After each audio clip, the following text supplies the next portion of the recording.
Hello, lovies! So, for today's video, naatay-atanan nga event. So, mag-ready na ako sa akong sarili. Matuta sa school. So, sa eskwelahan ako mag-ilis kay mawagi pa betag mga basakan, no? Bago ta makaabot dito sa atong atanan nga event karon para di kay ta malapog, di ta mahargar, dili mahilis ang atong make-up. So, dito na ako magpagwapa, dito na ako mag-andam sa akong kagalingon para sa event nga itong atinan karong gabi una. Nya, kauban din ako niya mong iro nga si Maski nga hilig kay ni masyag managog mga gamit. Taguan niya sa balas. Mao niya akong ginagian nga tag-adlaw diri palugsong. Shortcut ni siya kay di na ko magdito sa karsada kay layo na kayo. Diri ako nagaagi kay dali lang duula kayo abot na dayon ko sa eskwelahan. So magi gyud tag pilapil diri sa basakan.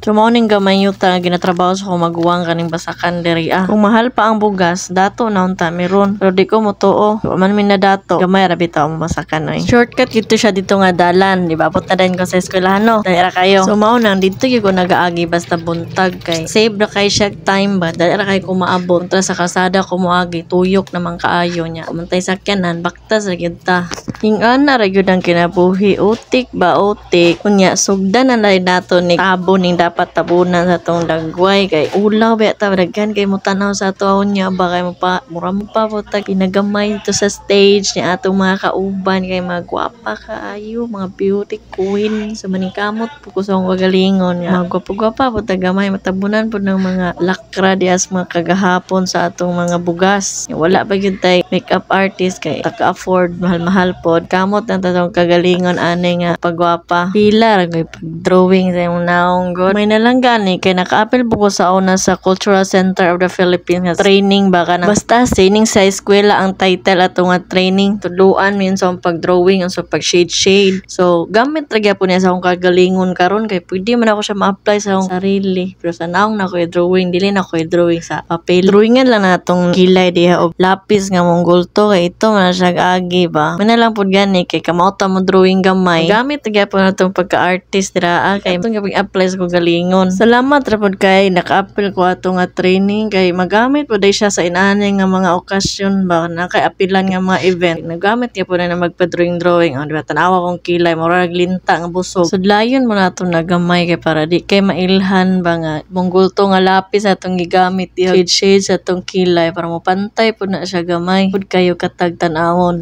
niya gihulaman na lang pud nako tong pilok sa kanding sa kung uyuan kay nakakita man ko sa una ba katong nag-attend nga pong ginani nga event kuya mahitong kauban ako bay gwapo man kay mga pilok baga man kay mga pilok so naka-idea na ko karon tuigang ako na putong gamiton tong pilok sa kanding sa kung uyuan so tan-awang resulta ingan di ay pa di ba ito na pangmut nga itom-itom na kay parang klaro atong mata sa ngit-ngit gamitan na po na to nag pentel pen nga fine para purma kay itong mata lingin kay tan-awon murag mata ni Panda Bear ba klaro kay bisag na siya sa layo nakakita magugug video sa YouTube nga dapat di ay mong mata na po siya dramatic effect kung magpagwapa-gwapa kasi mong kagalingon so mao ni akong gi-eksperimentuhan karon og mabagay pud ba sa kuha gamit ning unsa ni mga gamit nga naa lang diri sa akong palibot unsa lay available nga naa sa kuha tan-aw na ako mapatunayan ba nako ning kamaog gyud ko mo drawing so mo na ginatawag na ako nga DIY makeup test. Charan! So, mo na resulta sa akong DIY makeup. Dili gyud siya kailangan no nga mahal kay mo mga gamit para sa pagpagwapa sa imong kagalingon. Depende ra gyud na sa imuha. Discarding malupit ba? Kay sa panahon karon kailangan wais gyud kay ka mag-isip pa sa imong mga gastuhon kay mahal na kay mga palitunon. So, mo to mga Mars ready na kay auntie nyo para muatan aning binibining New on 2024. So, isa ko sa mga judgmental anang gabi una anak kadaghan kay mga audience karon no jump pa kayo ang gym sa atong barangay so mo nang kailangan dili putso-putso ang atong pormahan anang gabi una kay expected po na kayo nga gwapa o kayo na atong mga kauban ng judge o nga atong mga candidate so mo nang kailangan dito ta magpagwapa so dira kay halata nga di ay wear kay natong makeup diha mga Mars.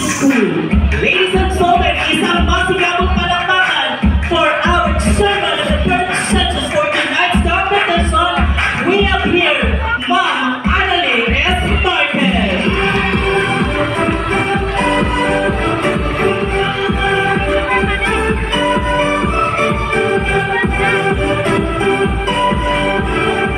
Good evening, are our